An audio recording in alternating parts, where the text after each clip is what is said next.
Welcome to our channel. Today we how to configure TaxJar to manage sales tax for dropshipping, complete guide step by step clearly. To begin configuring TaxJar for your dropshipping business, visit the TaxJar website. Click on the sign up button to create a new account. Fill in the required fields, including your email address and a secure password. Once your account is created, log in to the TaxJar dashboard. Navigate to the Sales Tax Settings section from the main menu. Select Connections to link your e-commerce platform to TaxJar. Choose your e-commerce platform from the list provided. Follow the on-screen prompts to authenticate the connection. After connecting your store, proceed to the Setup section. Enter your business information, including your legal business name and address.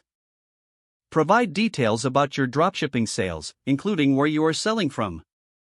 Next, configure your Nexus settings to identify which states you have tax obligations in. Add the states where you have a tax nexus by clicking on Add Nexus. Review the rates and rules for each state to ensure accuracy. If needed, enable automatic sales tax calculations for your online sales. Scroll to the Reporting tab to customize your reporting preferences.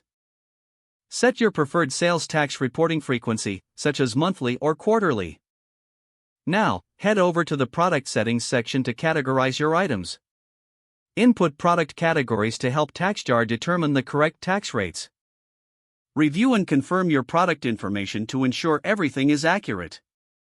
Once configuration is complete, test the integration by making a sample sale. Review the transaction within your TaxJar dashboard to confirm tax calculations. If everything looks correct, you are now ready to effectively manage sales tax for your dropshipping store.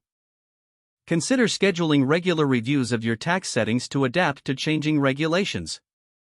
If the page does not load, refresh the browser or try again in a private or incognito window. Make sure you are using the correct email address, then retype it carefully to avoid small typos. If your password is not accepted, use the reset option and create a new strong password you can remember. Check your spam folder for verification or security emails, then complete any requested confirmation steps. Enable two-factor authentication if available to improve account security and reduce unauthorized access risk. Don't forget to like this video and subscribe to our channel for more step-by-step tech guides.